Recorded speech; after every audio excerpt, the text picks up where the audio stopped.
But I do believe it's time for some NFL picks. Are we doing NFL picks now? We've got picks. So Got as picks. an update, Yeah. 1-4 last week. It wasn't pretty. Oh, what was my win? Was it Baltimore. Baltimore? Oh yeah, handily over Josh Allen, the stupid Buffalo Bills. Great. Okay. Yeah, I was in the car with Ellis listening to the Eagle game, knowing that pick had gone horribly wrong, but having hope for Monday night with the Dolphins, which went horribly wrong. So, okay. Atlanta broke your heart by 1 point. If it had Right. been a 3-point game, you would have won that. But we were very close. Anyway, Ouch. here Okay. on the next week, on to redemption. On We to have 5 more Cincinnati. games on to Cincinnati. Technically not the Bengals this week, but anyway, we do have your Miami Dolphins here at the end. Anyways, game number 1 is the game over the pond, across the pond, as they say, I guess. Jets at Vikings. The Vikings are a 2.5-point favorite in London. Yeah. Look, I think I'm looking good with the Vikings. I took them the week before, I believe, right? Vikings. I really like what's going on over there. I like a quarterback like what's his name? Darnold. Darnold. Commanders quarterback. I like quarterbacks who get redemption. The Baker Mayfields of the world who were cast off from their earlier choices, and they find a system that works and a team that works. And Jefferson, I just think he's great. And, I'm not going to lie, I want Aaron Rodgers to never win another football game again. So I'm going to take that bias and put it into my Vikings bet. All right, taking the Vikings in London, 2.5-point favorite. Game number 2, Dallas at Pittsburgh. Pittsburgh is a 1.5-point favorite. Look, there's no reason the Cowboys should have won over the Giants, right? That was the last big game we had with them. The Giants outplayed them in a lot of ways. You know why I know this? Because Mark Ellis and I drove 6 hours up the coast, and I had to hear Colin Cowherd talk about this for 4 of those hours, about how the Giants are a better team. They're just needing a quarterback. They got the front line. They got a key offensive player. They got good coaching, and that the Cowboys got lucky. So based on that knowledge, I'm not going to say always listen to Cowherd. I'm going against the Cowboys. I'll take Taking the Steelers at home. Take the Steelers. Yeah, and the Steelers. I like what's going on there too. Yeah, Justin Fields is playing well today. Yes, he is. Redemption story. Redemption story. I like it. That's our theme. All right. Yeah. Okay. Next game. This is a tough one. Bigger spread here. Arizona at San Francisco. San Francisco is a 7.5-point favorite. And we got Murray finally looking and finding Harrison Jr. open. And where it's at San Francisco.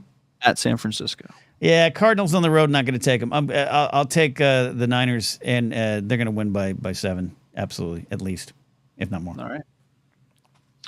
Another surprisingly good team this year. The New Orleans Saints are at the Chiefs. The Chiefs are a 5.5-point favorite. Look, I think Travis Kelce got a little motivated by people saying he was both dumped and over in the league. I think he's motivated. I sometimes wish I could vote out Mahomes. I don't dislike him. I think he's super talented. He's fun to watch. I wish he would take more of a stand as a human being, but I can't worry about that on the field. His wife is clearly taking a stand. But I do love Andy Reid. He is, as we say in the sports talk world, I forget which sports talk show they said this, but he is the guy that walks into the room and sees the donuts and goes, "Ooh, don't mind if I do." One of my favorite descriptions of a human being ever. I'm pro Andy Reid and the nuggies he likes to eat. I can't go against Kansas City at home. Taking them. Taking the Chiefs. All righty. And the last game, this is your Miami Dolphins at the New England Patriots. The Patriots are a 1.5-point favorite at home.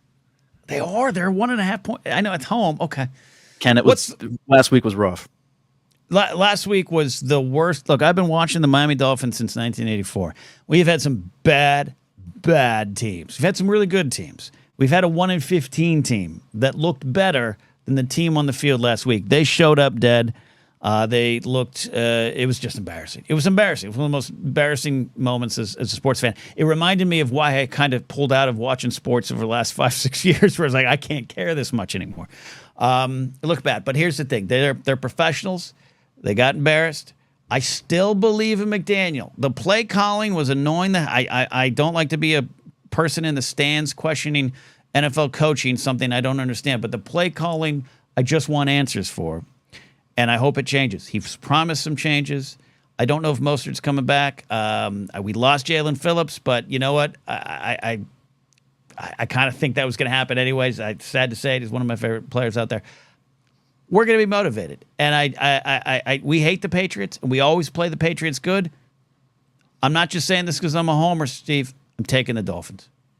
All right, we're taking the Dolphins. Yeah, McDaniel's feeling the heat, I think, for the first time, really. So For the first time. It'll be interesting to see kind of how. And I agree with you in that regard. I do think he's gonna respond to that well. Whether or not they win is one thing, but I think as long as see some more fight in the team, and the offense just they need to move. You got to do something, right? That's what you want to.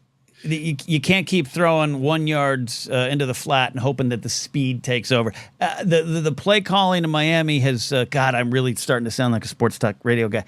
The play calling in Miami is like that guy who you play Madden against, who's always trying to do the weird home run play, and sometimes 4 yards and a puff of dirt is what you kind of need, and whether it's through the air or just go over the middle. I think Snoop can throw it. I think he can find his receivers. Waddle dropped a big pass that might have changed the game. So that's not on Snoop. So I believe in McDaniel for at least one more week, Steve. At least one more week.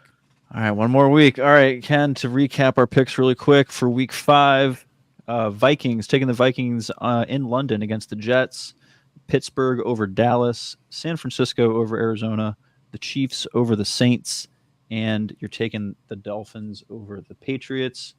6-9 on the season. Ken, thank you so much. We'll see how you do. Appreciate it. Thank you, Steve. Checking in. That's how you do it, friends. That is how you do it. And